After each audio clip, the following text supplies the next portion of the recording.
lesson 148. So get out your chalkboard papers and let's start on 148. So if you have your chalkboard paper, first of all, we're going to start and we have our 13 family, okay? So today we're learning the 13 family. Let's go ahead and let's see each of these facts 2 times, okay? So let's say each of them 2 times. 0 plus 13 equals 13. 0 plus 13 equals 13. 1 plus 12 equals 13. 1 plus 12 equals 13. 2 plus 11 equals 13. 2 plus 11 equals 13. 3 plus 10 equals 13. 3 plus 10 equals 13. 4 plus 9 equals 13. 4 plus 9 equals 13. 5 plus 8 equals 13. 5 plus 8 equals 13. 6 plus 7 equals 13. 6 plus 7 equals 13. 7 plus 6 equals 13. 7 plus 6 equals 13. 8 plus 5 equals 13. 8 plus 5 equals 13. 9 plus 4 equals 13. 9 plus 4 equals 13. 10 plus 3 equals 13. 10 plus 3 equals 13. 11 plus 2 equals 13. 11 plus 2 equals 13. 12 plus 1 equals 13.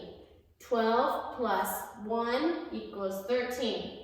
13 plus 0 equals 13. 13 plus 0 equals 13. Okay, so in the very first part of your chalkboard paper, you have your 13 family. Fill in all those answers to your 13 family and then say them. Say them to yourself at least 2 times, okay? Go through and say them each to yourself at least 2 times. For the next part, you have a bunch of shapes. Divide each of them in half and write 1/2 in each shape, okay? So divide them in half and write 1/2 in each side. Next, you have a story problem, okay? So pick up your pencils and let's go ahead and do that story problem really quickly. Okay, the story problem. Listen carefully the first time. The second time, you may fill in the answers. Anne's mother baked 4 cherry pies, 3 apple pies, and 1 cake. How many more cherry pies than apple pies did she bake? Okay, today you're going to learn just a little bit something new in this story problem. So did you notice it gave you 3 things? It said 4 cherry pies, 3 apple pies, and 1 cake. And then it asked you, how many more cherry pies than apple pies did she bake? Now, notice it said she baked 1 cake, and then it never said anything about the cake. You didn't need it to solve the problem. It says they're trying to figure out how many more cherry pies than apple pies did she bake. So 1 cake, that is just to kind of throw you off. It is a piece of information in that story problem that we don't need to know. So it includes a fact that we don't need it to solve the story problem. So they just throw that in there to see if you catch on to what they're saying. So you don't need to do anything with 1 cake. It tells you that she also baked a cake, but we don't even need that 1 cake fact to even solve a problem. So just ignore that 1 fact on that 1 cake thing. And you think about how many more cherry pies than apple pies did she bake? So you listen for how many cherry pies, or how many apple pies, or how many cherry pies, then how many apple pies, and then you figure out how many more cherry pies than apple pies did she bake. And what does more than mean? How many cherry pies then apple pies? How many more cherry pies than apple pies? That tells you to subtract. So you're going to figure out, you're going to do cherry pies minus apple pies, and how many more cherry pies than apple pies did she bake. Just ignore the whole thing about cake. So I'll read it to you again. You listen carefully and fill in the boxes. Anne's mother baked 4 cherry pies, 3 apple pies, and 1 cake. How many more cherry pies than apple pies did she bake? So remember, she baked 4 cherry pies, so go ahead and write 4 in the first line. She baked 3 apple pies, so then write 3. And she baked 1 cake. Now 1 cake, we don't need to know it because we're trying to figure out how many more cherry pies than apple pies, right? So don't write 1 anywhere. So you do 4 minus 3 equals what? Okay, what is 4 minus 3? And then you write the answer. Just ignore the facts about cake because we don't need to know how many cakes she made or anything like that.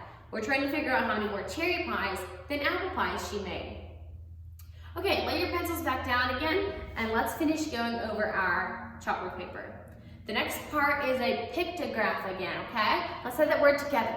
Pictograph, pictograph, pictograph. Remember, a pictograph is a graph that uses pictures. And this one's about cats. What is the title? The title is Number of Cats First Graders Own, okay? So it's trying to figure out how many cats each first grader has. And these are the names of first graders along the side. Jane, Mark, Luke, and Dorcas. And then down at the bottom, it tells you how many cats each picture stands for. It says 1 picture of the cat equals 1 cat. So each picture of the cat means 1 cat. So first of all, look, how many cats did Jane have? Jane had how many cats? She had 1 cat, right? Go to the next one. Mark. How many cats did Mark have? Count those pictures. 1, 2, 3. Mark had 3 cats, right? Then look, how many did Luke have? And then how many did Dorcas have? Okay, now I'm going to ask you some questions. Who had the fewest cats? Which first grader had the least cats? Didn't Jane have the least cats? She only had 1 cat. So Jane had the least cats. Who had 4 cats? Okay, which first grader had 4 cats? And then how many cats do Mark and Luke have all together? So look, how many does Mark have? Mark has 3. How many does Luke have? 1, 2, 3, 4. So Mark has 3, Luke has 4. How many cats do they have all together? So what is 3 plus 4? So that's, I think that's all for your chalkboard paper. Lay your chalkboard paper aside and let's look at our lesson. First part of your lesson, you're going to need your pencils again. So pick up your pencils. I'm going to give you numbers to write and you write the numbers. Number 1 in lesson 148. Number 1 is 369. 369. Number 2, 201.